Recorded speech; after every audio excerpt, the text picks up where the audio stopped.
నమస్తే మేడం. నమస్తే. Madam nerve weakness అనంగానే ఇది ఎవరిలో అయినా సరే సహజంగా చూస్తాము కొంచెం ఏజ్ పైబడిన తర్వాత. సో, బట్ వీళ్ళకేంటంటే ట్రీట్మెంట్ అనేది సరిగ్గా అందకనో, లేదు అంటే వీళ్ళు తీసుకునే జాగ్రత్తల్లోనో ప్రాబ్లమ్ వచ్చి అవి ఇంకా ఎక్కువగా హెవీగా అయిపోయే అవకాశాలు ఉన్నాయంటున్నారు. సో, ఇలాంటి వారికి ఆయుర్వేదిక్‌లో ఏ విధంగా దీన్ని తగ్గించుకునే అవకాశం ఉందంటారు? తప్పకుండా. ఏంటంటే నర్వ్ వీక్‌నెస్ ఇప్పుడు మనం ఎక్కువగా చూస్తే డయాబెటిస్‌లో ఉన్న వాళ్ళలో ఎక్కువ కనిపిస్తది. డయాబెటిక్ న్యూరోపతి అని. ఏంటంటే వాళ్ళకి షుగర్ లెవెల్స్ కంటిన్యూస్‌గా ఎక్కువ ఉండడం వల్ల హ్మ్. ఇప్పుడు ప్రతి నర్వ్స్ అంటే ఇక్కడ నరాలకి మైలిన్ షీట్స్ అనేవి ఉంటాయి. అంటే వాటి ప్రొటెక్షన్ లేయర్ ఈ లేయర్ మైలిన్ షీట్ అని ఉంటుంది. అది ఏంటంటే ప్రతి నరానికి మధ్యన ఇన్ఫర్మేషన్ పాస్ చేయడానికి, సిగ్నల్స్ పాస్ చేయడానికి కూడా ఉపయోగపడుతది. హ్మ్. సో, అవి ఎప్పుడైతే అవి పో పాడవడం మొదలుపెట్టాయో, అప్పుడు ఈ నర్వ్ వీక్‌నెస్ అని రావడం గానీ, అరికాలలో సూదులు గుచ్చినట్టు పొడుచుకోవడం గానీ, తిమ్మిరిగా అనిపించడం గానీ, ఇవి ఎక్కువ చూస్తూ ఉంటాము. హ్మ్.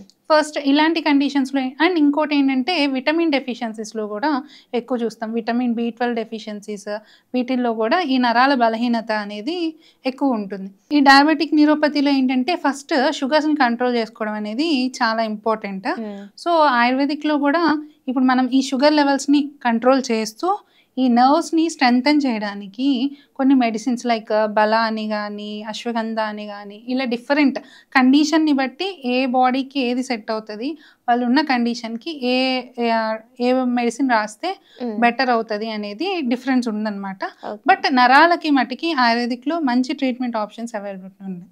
And at the same time vitamin B12 deficiency.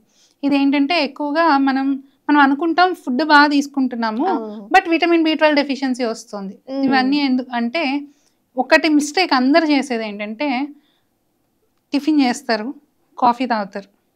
అవును. టిఫిన్ ఆర్ ఏదైనా భోంచేస్తారు, టీ తాగుతారు. టీ తాగుతారు. అప్పుడేమవుతదంటే మనకి ఈ ఫుడ్‌లో ఉన్న ఏదైతే విటమిన్స్ ఉన్నాయో ఈ కెఫెయిన్ వీటిల్లో ఉన్న కెఫెయిన్ ఇవన్నీ ఇంటరాక్ట్ అయ్యి మన బాడీకి అబ్జార్బ్ అవ్వకుండా చేస్తున్నాయి. So, okay. కాబట్టి దానివల్ల గూడా డెఫిషియన్సీ రావడం వల్ల ఈ నరాల బలహీనతలు, విటమిన్ డెఫిషియన్సీస్ ఇవన్నీ ఎక్కువవుతున్నాయనమాట.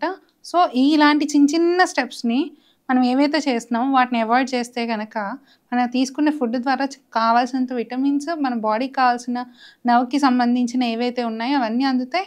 And at the same time ఇవి దాటి గూడా ఏమైనా ప్రాబ్లమ్ వస్తే గనక ఆయుర్వేదిక్‌లో ది బెస్ట్ మెడిసిన్స్ అవైలబిలిటీ ఉన్నాయన్నమాట. ఓకే. మేడం ఫుడ్ తిన్న తర్వాత టీ, కాఫీ అని అన్నారు. అలానే కొంతమంది ఫుడ్ తిన్న తర్వాత ఖచ్చితంగా ఎస్పెషల్లీ బిర్యానీ తిన్న తర్వాత కూల్ డ్రింక్ అనేది డెఫినిట్‌గా తీసుకుంటారు.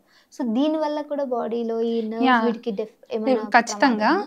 ఇవేంటంటే మన ఈ ఫు ఇప్పుడు ఏవైతే మనం కార్బోనేటెడ్ డ్రింక్స్ హ్మ్. మన ఫుడ్ తిన్న తర్వాత బిర్యానీ తర్వాత కార్బోనేటెడ్ డ్రింక్స్ తాగుతామో, దానివల్ల ఫస్ట్ స్టమక్ టిష్యూ లేయర్ పోతుందనమాట. మనకి అల్సరేషన్స్ ఇవన్నీ వస్తాయి తర్వాత. ఓకే. రెగ్యులర్‌గా చేసే వాళ్ళకి. రెగ్యులర్‌గా ఎవరైతే తీసుకుంటున్నారో వాళ్ళకి. అండ్ మన ఆయుర్వేదిక్‌లో ఒక కాన్సెప్ట్ ఉంది ఆమా అని. సో, ఎవరైతే ఇలా తీసుకుంటారో ఇవన్నీ ఏంటంటే ఇన్‌కరెక్ట్ ఫుడ్ కాంబినేషన్స్. అలాగా దగ్గర దగ్గర ఒక 14 type of incorrect food combinations ఉన్నాయి. అవి క్లియర్‌గా మనం తర్వాత మాట్లాడదాం. ఇప్పుడు మీరు చెప్పిన ఈ బిర్యానీ, కార్బోనేటెడ్ డ్రింక్స్ కలిపి తీసుకోవడం వల్ల ఆ ఫుడ్ కాంబినేషన్ వల్ల బాడీలో ఎక్కువ టాక్సిన్స్ ప్రొడ్యూస్ అయ్యి అది ఎవరికైతే ప్రతి ఒక్కరిలో ఎలా ఉంటదంటే కొన్ని బాడీ పార్ట్స్ వీక్ ఉంటాయి. సో, ఒకళ్ళకి జాయింట్ వీక్ ఉంటది. కొందరికి నరాలు వీక్ ఉంటాయి. కొందరికి అలాగా ఒక స్కిన్ వీక్ ఉంటది. Skin structure. అప్పుడు అక్కడ సిట్యుయేట్ అయ్యి ఈ టాక్సిన్స్ వాటి యొక్క ప్రాబ్లమ్స్ బయటపడుతూ ఉంటాయన్నమాట. హ్మ్. సో, కాబట్టి ఇట్లాంటివి తీసుకున్నప్పుడు గూడా చాలా ప్రాబ్లమ్స్ అయితే ఫేస్ చేయాల్సొస్తది. ఈరోజు తెలియకపోవచ్చు. హ్మ్. 1, 2 ఇయర్స్ తర్వాత అవన్నీ బయటకి బయటపడతాయి. ఓకే. Thank you madam. మంచి టాపిక్ చెప్పారు.